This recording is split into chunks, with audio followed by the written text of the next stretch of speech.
Assalamualaikum warahmatullahi wabarakatuh. Alhamdulillah alladzi bi ni'matihi tatimmus shalihat. Asyhadu an la ilaha illallah wahdahu la syarika lah wa asyhadu anna Muhammadan abduhu wa rasuluh. Allahumma salli wa sallim wa barik ala nabiyyina Muhammadin wa ala alihi wa ashabihi wa ummati ila yaumil qiyamati, amma ba'd. Fa ayyuhal ikhwa wal asatidzah hibbati fillah,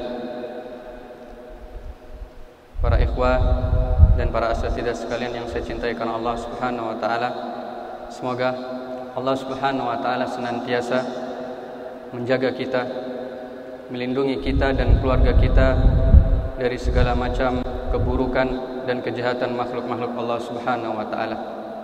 Alhamdulillah, kita bersyukur kepada Allah Subhanahu wa taala.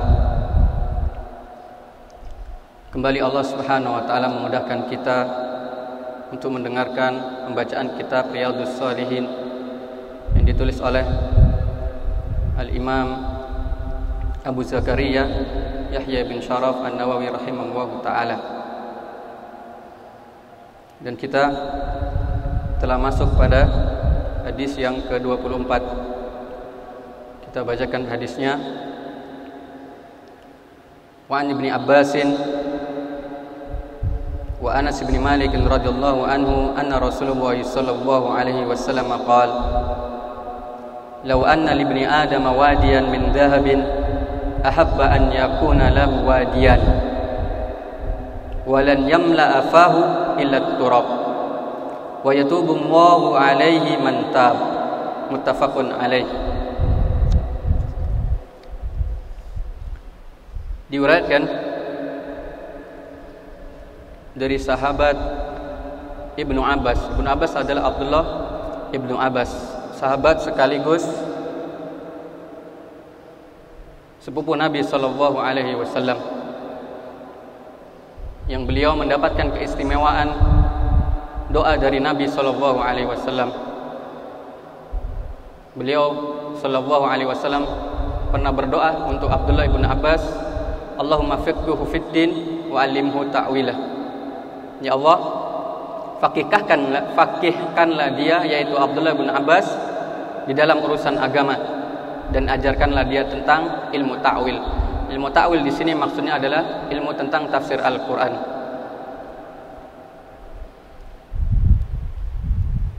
Dan dari Anas bin Malik radhiyallahu anhu, yang telah kita sebutkan pada hadis sebelumnya tentang biografi Anas bin Malik, ya, bahwasanya beliau adalah khadim atau orang yang melayani Nabi sallallahu alaihi wasallam.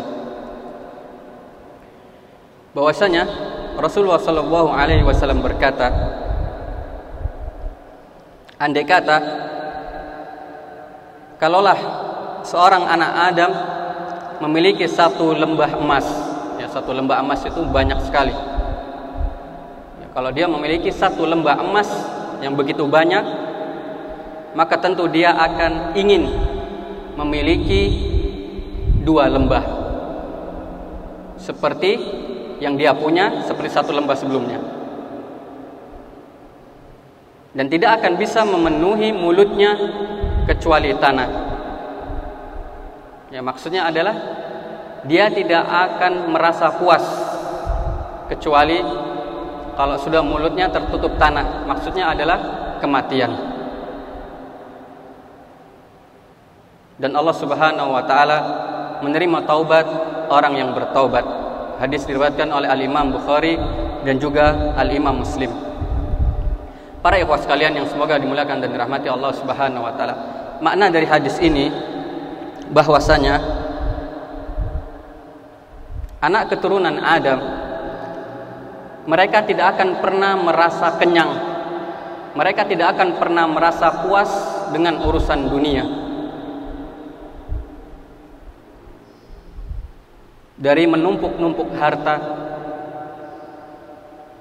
dari terus menambah harta,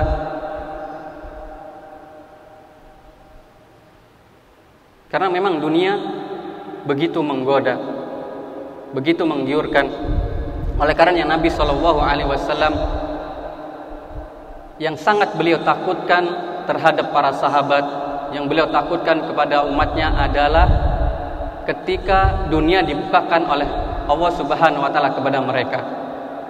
Nabi Shallallahu Alaihi Wasallam pernah berdiri di atas mimbar, kemudian beliau berkhutbah, "Wallahi ma akhsha alaikum ayuhan nas." Demi Allah, tidak ada yang aku khawatirkan atas kalian, wahai sekalian manusia, illa ma yukhrijullahu lakum min zahratid dunya, kecuali ketika Allah Subhanahu wa taala mengeluarkan, telah menghamparkan kehidupan dunia. Di dalam hadis yang lain Nabi sallallahu alaihi wasallam bersabda, "Ma akhsha alaikumul faqra walakin akhsha alaikumut takatsur." Demi Allah, aku tidak takut kalau kalian itu miskin. Karena memang para sahabat banyak yang miskin. Dan kebanyakan orang ketika miskin mereka berhasil dengan ujian kemiskinan. Akan tetapi yang beliau takutkan adalah at-takatsur. At-takatsur adalah menumpuk-numpuk harta. Kemudian dengan harta itu dia akan berbangga-bangga, menyombongkan diri di hadapan orang lain. Dan ini senada dengan firman Allah Subhanahu wa taala, "Alhaakumut takatsur." Berbangga-bangga, menumpuk-numpuk harta itu akan membinasakan kalian. Jadi manusia dia tidak akan pernah puas dengan apa yang dia miliki. Seandainya dia punya satu lembah gunung emas, dia ingin yang kedua. Demikian seterusnya. Kalau sudah pengen dua, dia akan yang ketiga dia ingin punya. Kecuali kata Nabi sallallahu alaihi wasallam kalau sudah kematian. Makanya firman Allah tadi, "Alhaakumut takatsur hatta zurtumul maqabir." Yang manusia itu akan menyombongkan diri, berbangga-bangga dengan harta mereka sampai mereka menziarahi kubur. Maksudnya ketika meninggal dunia. Dan sifat menyombongkan diri dengan harta itu dikarenakan sifat tamak terhadap dunia. Orang kalau sudah tamak terhadap dunia, dia akan menempuh segala cara untuk menumpuk-numpuk harta. Entah dengan mendolimi manusia, dengan cara yang haram, dengan riba, dengan menipu. Karena dia dikuasai oleh tamak, rasa tamak terhadap dunia.